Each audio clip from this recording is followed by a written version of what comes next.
everyone, welcome to episode 4 of Cyber Podcast with Nimisha, where cyber world gets real. I'm Nimisha, your host and CEO and founder of Cyber and GRC Solutions.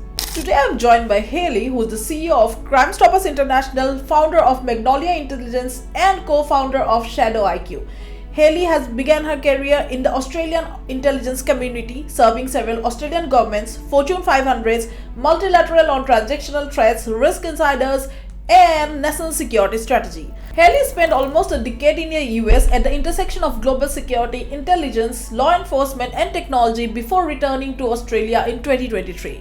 She serves on several national coalitions, including World Economic Forum for Digital Safety and Global, to fight against financial crimes. She is also an ambassador for CRISEC Australia and board of advisor for RMIT Cyber Research Institute of Technology. Before we jump into this conversation, I just want to let our viewers know that Hayley and me have known each other from a long time now, and I have seen the incredible work she has done in this field. It shows how tasks like risk challenges task connects to each other, like how law enforcement, technology, and cybersecurity connects with each other, and hear the human side of it today. So she has been a sponsor of multiple social cause also, including National Missing Person Hackathon, where we have worked together to with a bunch of ethical hackers to find Australian local missing person with innovative ideas which they have used in order to figure out the missing persons in Australia. So Hayley have been working on all these things from long term, and this is how the cyber world connects with the real public figure. So today's discussion will really be an exciting one. So let's join this engaging discussion now, where intelligence, law enforcement, and technology connects to cybersecurity.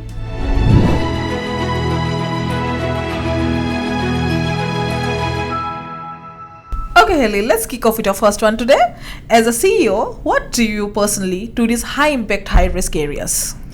For me personally, it's really about the collaboration with other people. In the corporate sector, everything's about competition, but I really love collaborating and bringing people together for a common purpose.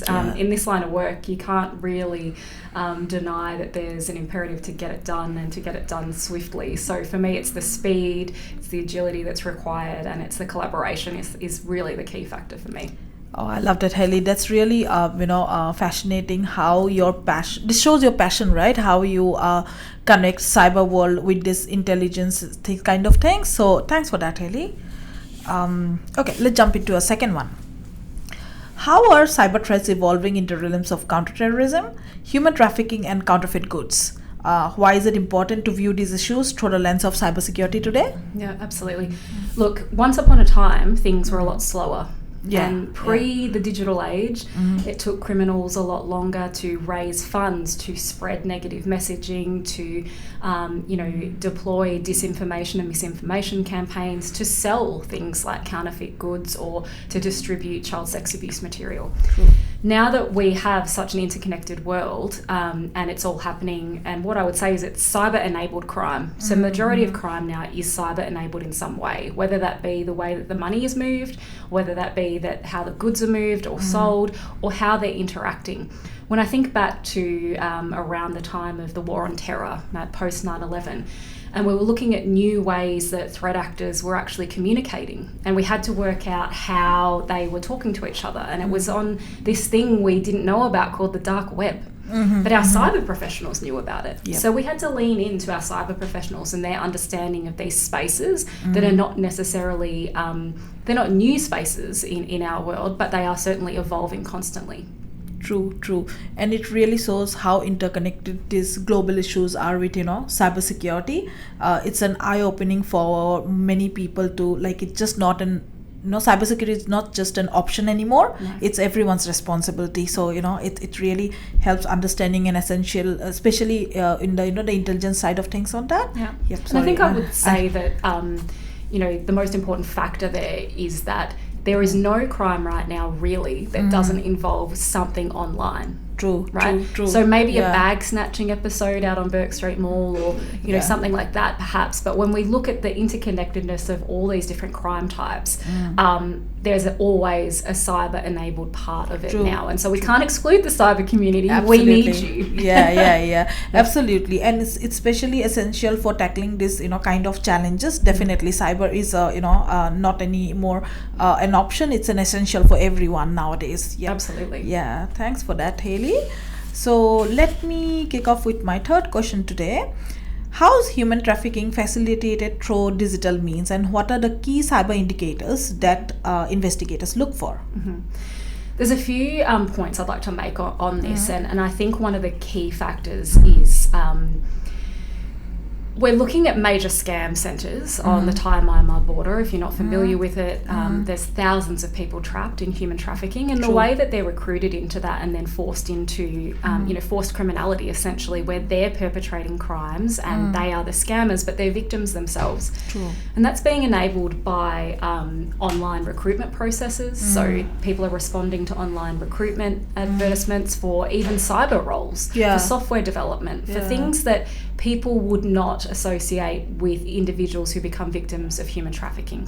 The traditional victim that we would picture would be a young woman who's responded to be a nanny, or something like that, which is what we saw in the early days of online facilitated human trafficking. Now we're seeing professionals with masters in IT and all sorts of things being trafficked into these centres. And so the technology that's being used, all this, AI, augmentation, etc., is allowing individuals to interview these people as if they're the head of HR of some big, corporate that's going to bring them to a new country and is going to promise them all these things, and then they get stuck in these scam farms, essentially, perpetrating crime themselves.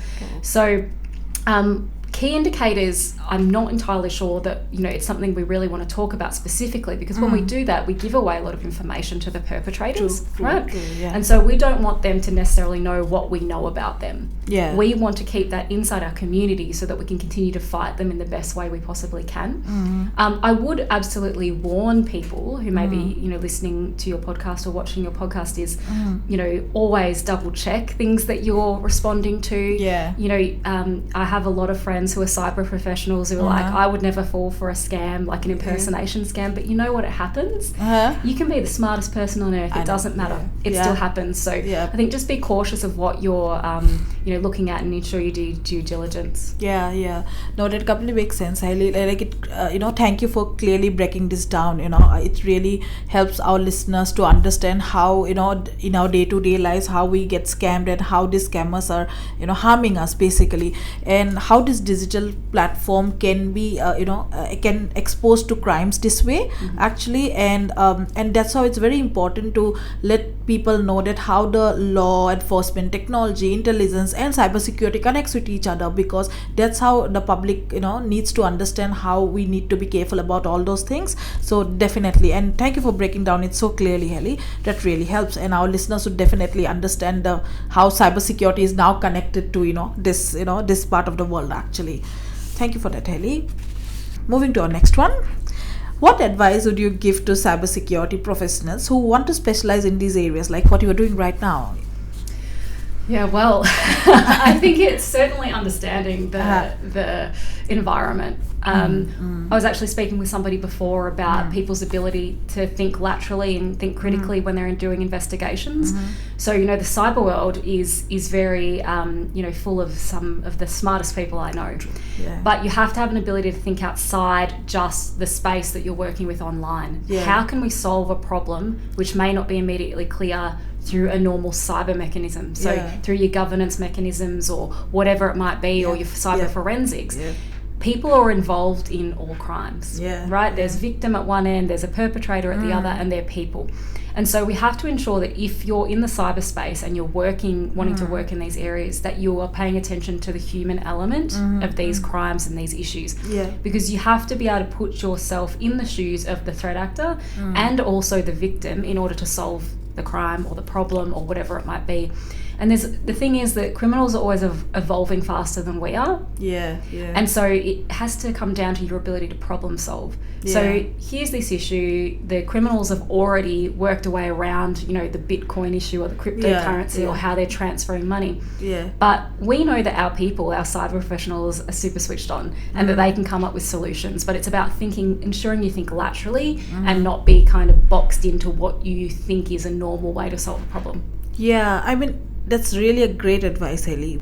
Yeah, there's always the governance factor, but I think thinking out of the box is something which really would really help these issues to get resolved, especially the public who's unaware how cybersecurity works or how it connects to your day-to-day life.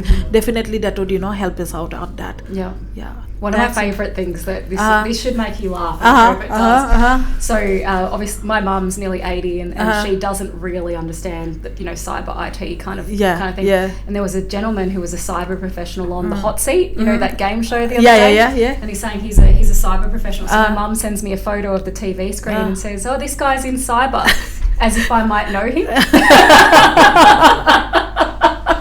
So educating the general community around cyber art, the guys that come and turn your computer on and off. True. Yeah, that's really a good one, actually. Yeah. Hayley, just moving to our next one now. So fake Gucci bags, fake medicines. So what's the counterfeit your team came across online, which is the weirdest one actually? So you think is the one basically. Yeah. So there's a lot of strange counterfeit goods. So there's counterfeit tires, counterfeit bags are the most common. Counterfeit sunscreen. So it's not actually doing what it says it's doing. Right, it's a fake of a particular brand. Yeah. That's an interesting one. And there's actually been some really good investigations into by some private companies, into those manufacturing facilities that are making the sunscreen. But the most interesting one that I haven't personally dealt with on a case but came across is fake eggs.